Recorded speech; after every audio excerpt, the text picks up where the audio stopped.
Okay, turn your crankshaft so that your woodruff key gap is up.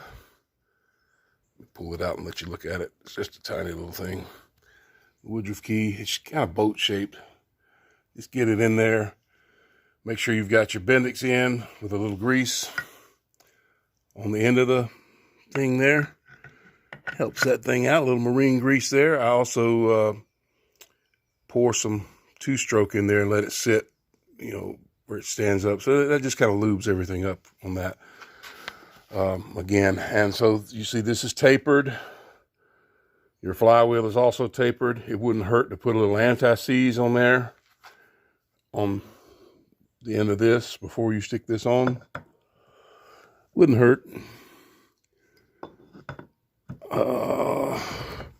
Get that on. I'll take a rubber hammer and tap it once.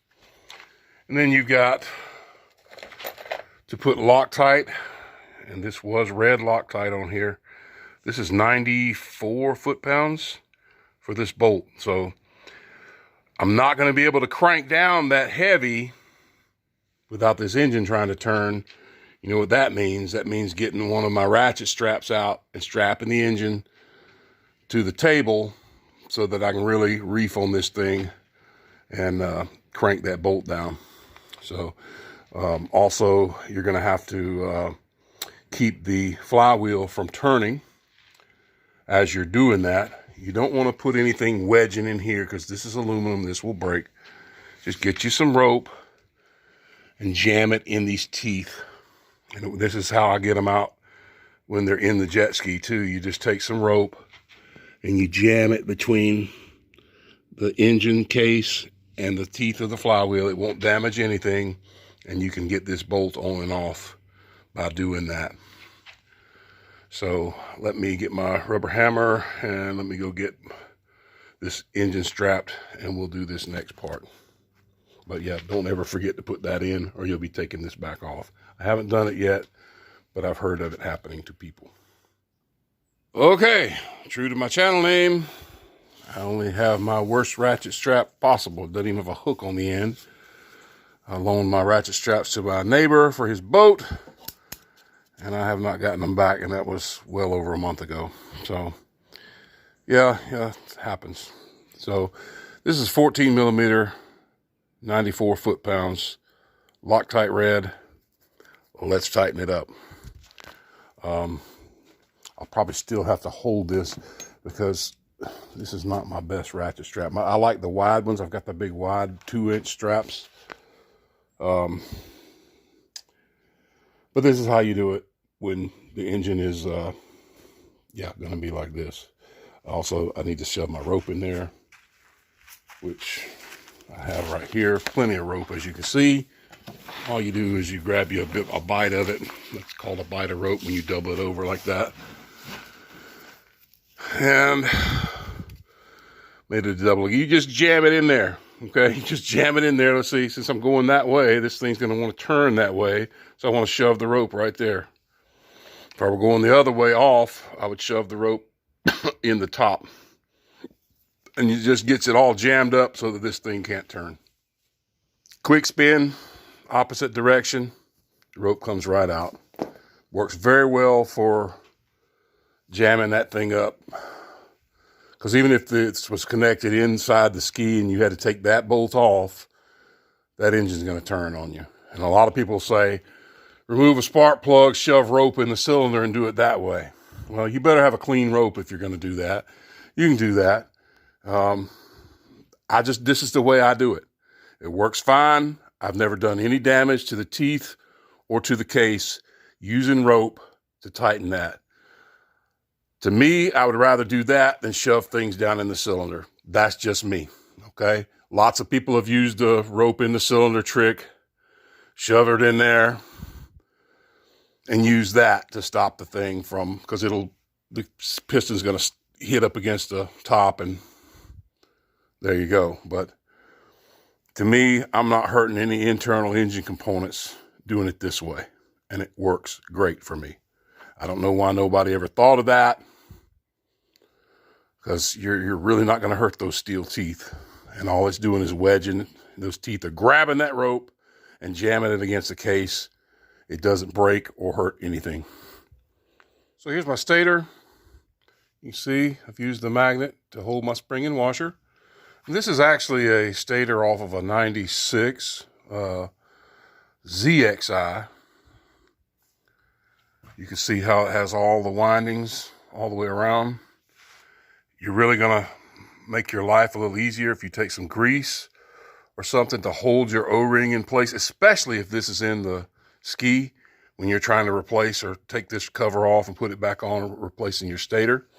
I have replaced the bearings in this unit. A lot of these Kawasaki's, there's a double bearing that sits under there that drives your oil pump. Those bearings will go bad and you'll end up with problems. Your oil pump probably will never go bad, but those bearings will fail. These have been replaced. The newer stator, like this one would have come with, I've got a brand new one. Brand new stator right here. See how it doesn't have windings on 3 of them? Because this is a 2-stage stator. That's a 3-stage stator. They just powered more stuff with it on the older models. But you can take a 3-stage stator like that one and just clip 2 of the wires and hold them, not use them, and use that stator as a replacement like I did. When you get these new ones, they're only going to have the 2 wires, especially the replacements. See how they're not color coded? This isn't factory. Trying to remember the name of that brand. Jet Unit. That's Jet Unit brand stator. I caught them on sale, like 50 bucks. These are like 150 bucks usually. They had some kind of sale. I went ahead and bought one. So I've got a cover and a stator ready to go, but I already have a good one that came off of an older ski. I'll show you, can see how all the windings are on this one. This is a factory, but see how I cut it down to the 3 wires. The other wires are still there. They're bundled up, tied off under there. So that's another thing you can do. Shoot you a little bit of grease in the hole. Tack your O-ring in. Put your cover on, 78 inch-pounds. It's ready to go. Stator cover is on. I'm staging, I'm pretty sure there's a bracket that goes on these 2. That's why I'm leaving them loose. Those are going to be the same 78 inch-pounds as these. People go, oh, there's where you put the oil in. No. And I've heard of people filling this with oil, believe it or not. But that is just a plastic plug with an O-ring so that you can look at the timing mark on the flywheel as it spins with an inductive timing light. Not that you can change it because it's set by the engine computer, but that's what that's there for. It's, you know, I've had people ask me, how do I change the oil? It's a 2-stroke. You don't change the oil. So we're moving on. I'll be putting my starter back on. You see I left my starter bolt staged. I've got my gaskets on for my exhaust manifold. That exhaust manifold is going to slide right on. Just like that. And then it's going to have the same type of, same size, and with a washer underneath every bolt for your exhaust. And this is, what did I say, 14.5 foot-pounds on this one. So that'll get the exhaust. These are going to be a little tighter. We'll get to that when it goes back into the jet ski. That part's where that bolt's on. But I'll get everything ready. Won't be able to put these on today because I'm waiting on gaskets. But that is also the same 78 inch-pound as these. You know, how you would do that with a wrench, I don't know. You'd have to have a crow's foot on your torque wrench to get it just right. So, because half of these you can get to with a socket, and all the ones on the top you cannot. you can't get a socket on there. So even with the engine out, you can't do it. So it's kind of a feel thing. But my last build worked fine. And as I said before, proper testing for this is that once you get all this built, you get this bolted on, then you can get you some engine freeze plugs or something, and cover up this hole, these 3 holes with some freeze plugs, and pump you just a little bit of air pressure. Not a whole lot, because you don't want to blow your seals out. You put your little air pressure and then put your gauge on it, and you can go through, I suppose, one of the spark plug holes with that. Pump it up, and that's where you're leak testing your block to make sure that you have no leaks, and you leave it for several minutes with a gauge. Ericsson Machine and Performance has a video where he tells you how to make one of those gauges.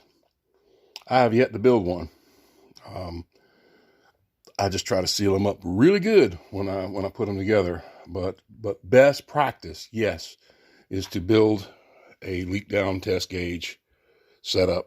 I think Ericsson Machine Performance, he also sells custom made plates to bolt on these to do the pressure testing. If you're interested in that sort of thing. Oh, and how do I know all the torques? Well, guess what? Google is your friend. People like to ask me lots of questions. I don't know all of this stuff. I looked it up. You can do the same thing. There's, you just type in a Google search, Kawasaki 1100 STX torque specs, and you will see Kawasaki Ski Clinic come up. Has a sheet with a torque spec for every single bolt that goes on this engine. The sequences, so far, all of them I've worked on, they have it in the head. Actually on here too, there's numbers for the sequences for tightening all this stuff back up. Not for your intake, not for your exhaust. But like I said, when you're doing these things, you work from the center out, slowly torquing, working your way out. That way you're not warping anything. You kind of get a good even tightening on the things that you're torquing back down. Half spec, then to its full torque. So that's how you do it. Yamaha has the same thing. Yamaha Ski Clinic, Kawasaki Ski Clinic. Just look it up. Google. What are the torque specs? Look it up. You can do it just like I can. I try to put it in these videos so you don't have to look it up. But that's a lot of video watching to get to that part. But I try to have it at the relevant part for you. But Google is your friend. Green Hulk board is your friend. PWC, there's several watercraft forums that people have been through every single problem that these things can have. You can spend hours reading different technical things and, hey, my jet ski's doing this, blah, blah, blah. I've done that. You can do that too. All right, moving on.